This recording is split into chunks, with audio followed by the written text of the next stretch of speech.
Welcome, Buccaneers fanatics, back to Off Script. This is the deep dive where we get into stories that really get under your skin, maybe evoke some strong emotions. I'm Riley. And I'm Taylor. And yeah, today we are unpacking Ice Cream, episode 4 of the Buccaneers. And honestly, I wanted to reach through my screen and just shake some sense into these people. Beautifully written, infuriatingly self-destructive. You and me both. So if you're ready to unpack all this glorious frustration with us, go ahead and hit that like button. Yeah, do it. And if you want more deep dives into period dramas that make us question, well, everything, definitely subscribe and ring that notification bell so you don't miss our takes. Okay, so Ice Cream. It picks up right after Nan does her runner from Tintagel. And what you think is going to be this big, happy reunion, right? It turns into something way more complex. Bittersweet, I guess. For sure. But this season, it really cranks that tension up. For sure. These characters are at crossroads, and every choice feels like a betrayal, either betraying someone else or themselves or just their own shot at happiness. Right. Because the episode starts with Nan finally getting to Italy, and it just nails that messy reality of reunions. It's not some fairy tale. No, not at all. She finds Guy Jinny living in this, seemingly perfect little domestic world, and the awkwardness, you could cut it with a knife. It's the uncomfortable truth of walking into a life that, reasonably moved on. Exactly. And I actually loved that the show didn't give us that easy storybook hug moment.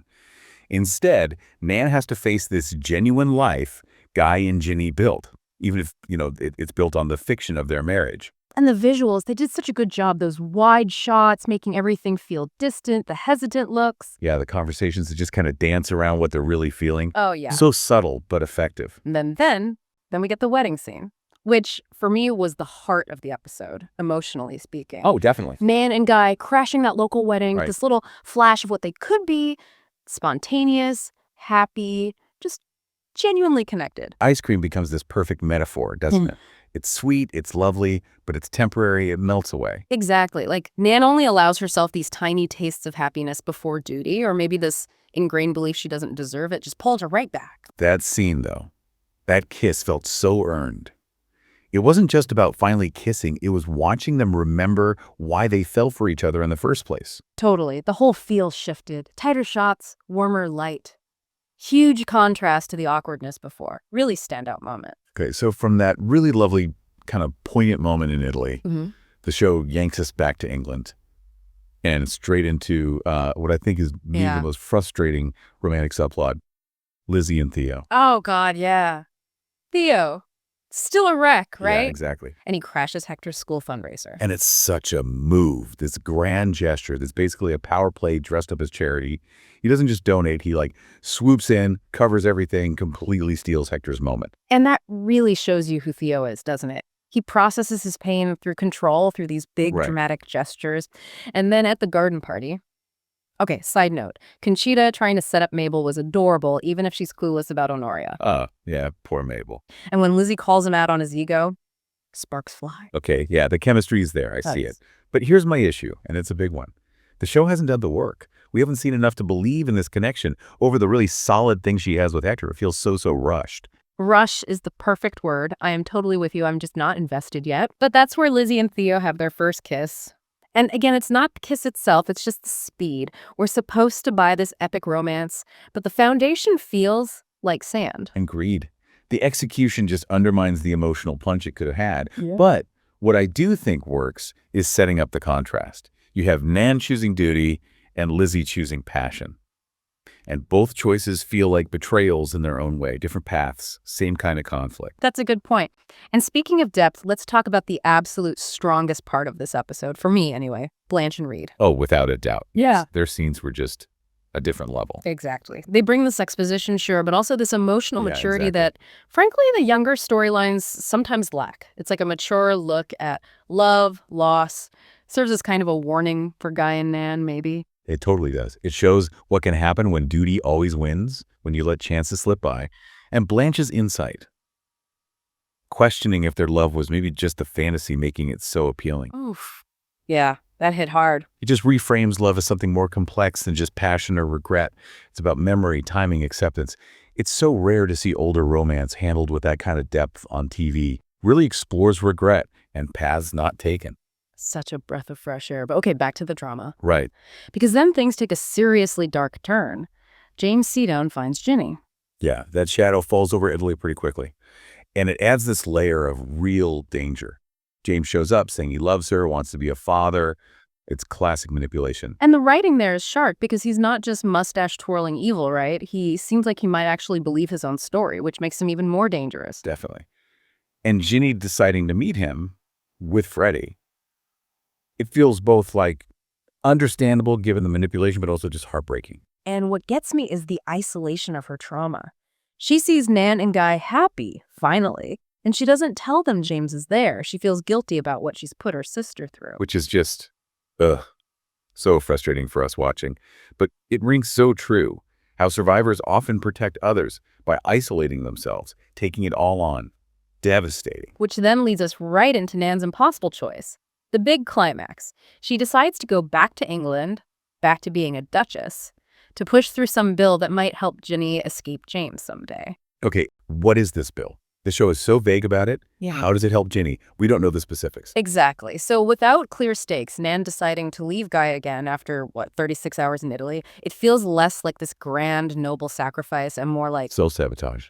Or just lazy writing to get her back to England. it feels like a pattern now, doesn't it? Choosing duty or maybe just misery over her own happiness. It's becoming this writing crutch. That quick exit just felt unbelievable. Honestly, it felt like nonsense. But Guy's reaction, his anger, that felt real. Oh, completely justified. That was one of the most honest moments. He's built his life around potentially being with her, and she ditches him again. And it's not even because the love isn't real. It's because she puts everyone else first, always. It's like her selflessness is actually hurting people now, including him.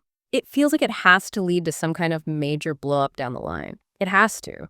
Her selflessness has become a weird form of selfishness, sacrificing his happiness too. Right. And then the episode wraps up with Lizzy going to Theo, sleeping with him, while still engaged to Hector.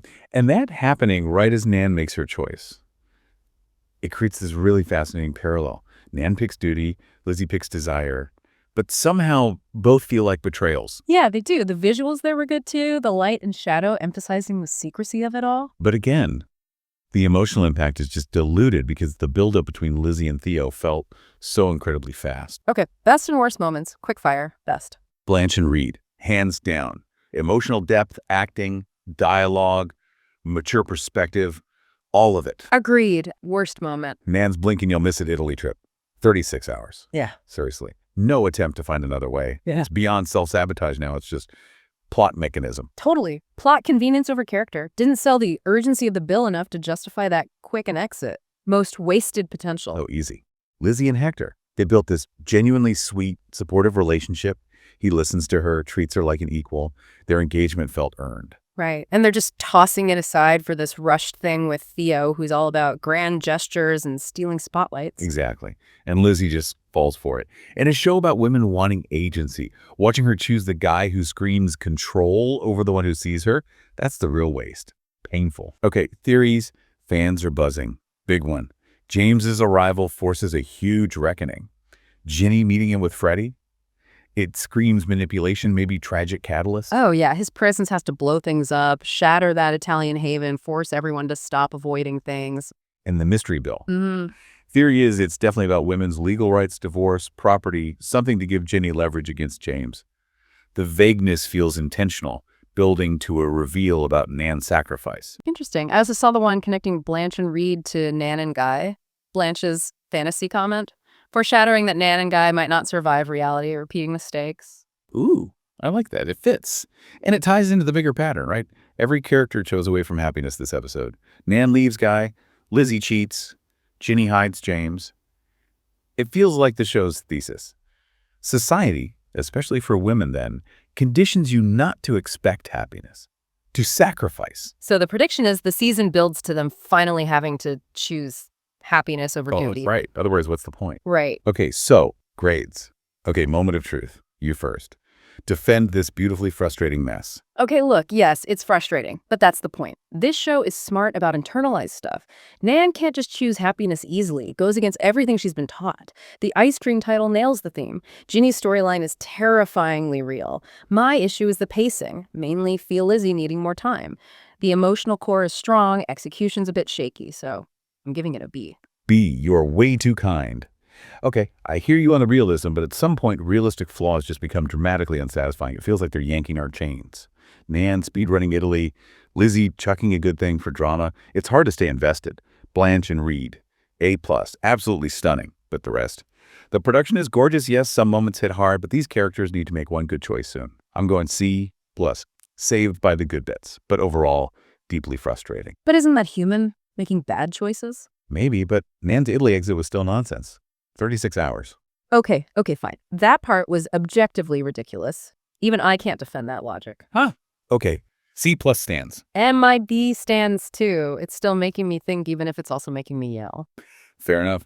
So looking ahead. The show really needs to decide if this self-destruction is leading somewhere, right? Is it growth or just a loop?